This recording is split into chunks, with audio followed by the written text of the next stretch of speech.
We are officially at the trade deadline, and I have one last move that I want to make. Jared Vanderbilt reminds me a lot of Lamar Odom, and I really like Lamar Odom. Jaren is a power forward with a really solid handle on the ball. He is a good athlete and a good playmaker. He can create for himself and others off of the dribble as a power forward. And like Lamar Odom, he is a really good finisher inside, left-handed, and unfortunately a mediocre three-point shooter. Now, what is Jared Vanderbilt doing for the Denver Nuggets? Well, absolutely nothing. He hasn't played much at all this season. He is sitting on their bench and he doesn't get a lot of run, so he won't take much to get out of Denver's hands. Now, while I do like Lamar Odom and thus like Jared Vanderbilt, who I do not like is Jordan Bell. He is a decent defender as a center, but is bad at rebounding and is nothing more than a drop-off guy on offense, and the Denver Nuggets are always in need of some extra defense, and with Jared not even playing, Jordan Bell and a second-round pick. Okay, make it 2 second-round picks. Alright, good. Jared will be playing off of the bench and getting around 18 minutes a game, using him as another ball handler and playmaker with Lin and Culver. With that trade done, that is the official end of any trades for this season, and this will be what the Timberwolves roster looks like for the rest of the year. So let's see what it looks like in this game. Alright, so apparently the Boston Celtics traded for Steven Adams, which, that's something that I really think that they should do in real life. I think a Hayward for Adams with the OKC Thunder getting a couple of picks from Boston could be a mutually beneficial deal. It helps them work on their interior defense, not that it helped on that play right there. Helps them with the boards, even though Cantor is a good rebounder. And it reunites the Stash Bros, so I think it's the perfect deal. The Boston Celtics are in real need of a starting caliber center, no offense to Cantor. I don't know how the fuck Marcus Smart made that three with that defense on him, and yet he misses this wide open shot.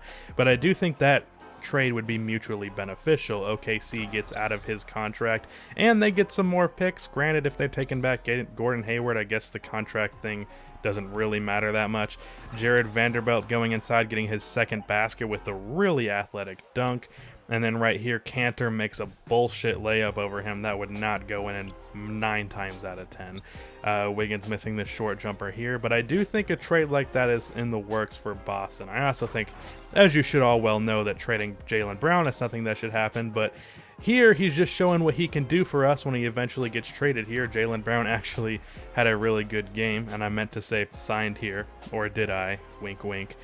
Jason Tatum with the step-back mid-range shot. 2K completely fucked up Tatum's jump shot, by the way. I don't know if anyone's noticed.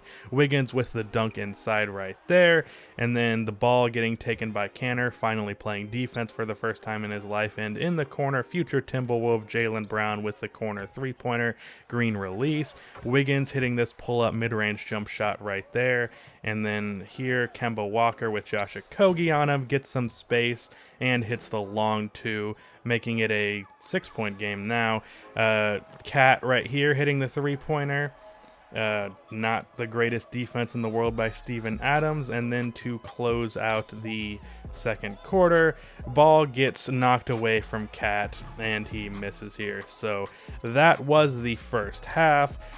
Going inside now, Kemba Walker knocked away by Marvin Williams, and then Robert Covington gets this nice little scoop layup to fall, and he's soon about to go off. Kemba Walker gets it knocked away from Robert Covington.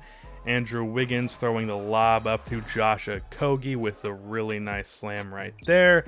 Kemba Walker goes inside, gets swatted by either Cat or Marvin, couldn't really tell, and then Robert Covington hits the three-pointer right there, gets it to go around the rim and in.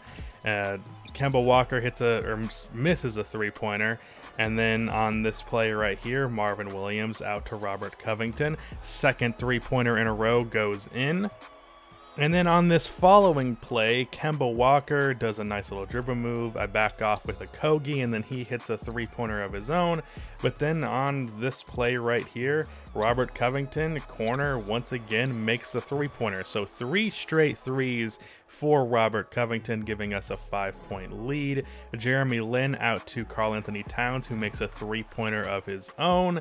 Daniel Tice gets it to Marcus Smart, once again hitting a 3-pointer that he has no business hitting. At least that one was semi-reasonable. The other one was completely covered. Cat missing that short little fadeaway, but Jared Vanderbilt is there for his 3rd bucket of the game. This is my 2nd time playing with Vanderbilt because we played a game before this where we absolutely blew out the Raptors and it was no fun. Nice hop-step layup right there. And what I've found with Vanderbilt is that he's way better as a scorer than a playmaker, which I didn't expect to be the case. Nice block right there. Robert Covington, corner 3-pointer again. You always love to score with Robert Covington because he's not an easy guy to score with. I've had to change his jump shot like 10 different times now because it just does not work. That's basically the closest looking to his real life jump shot that actually works. Vanderbilt rebounding and dunking in the miss right there from Noah Vonleh. Vonleh stealing the inside pass to Steven Adams, and then Okogie gets the wide open slam right there. And then on this upcoming play, Jeremy Lin misses that mid-range shot. Zach Randolph, who for whatever reason is averaging 15 points per game for Boston, gets that pass up to Kemba, who gets it to Brown, who hits that pull-up mid-range shot, showing some more of what he'll probably be doing for us. Vanderbilt with the nice slam off of the dribble. With a guy like Zach Randolph on him, it's pretty much easy money to get by him. Kemba Walker hitting that pull-up 3-pointer right there, making this a semi-close game. Kemba getting this layup right here, making an even closer game. Somehow Marvin Williams did not affect that enough to make it miss. Right here, Andrew Wiggins with the pull-up mid-range shot. I don't want him shooting too many mid-range shots, but shots like that are wide open I'm happy with. Not so happy with that one, considering how long of a 2-pointer it was, but yeah. We close out this game. Boston gave us a bit of a fight last second, but we end up winning by 10 points. Karl Anthony Towns with 20 and 11. Robert Covington with 16 really nice points. Andrew Wiggins with 15 and 7. Jared Vanderbilt had 12 points and 3 rebounds as well as 1 assist on good shooting. Really nice debut for him and a solid game for us. In next episode, we will review our offensive plan, play the last game of the season, and in the following episode, we'll finally get to the off season.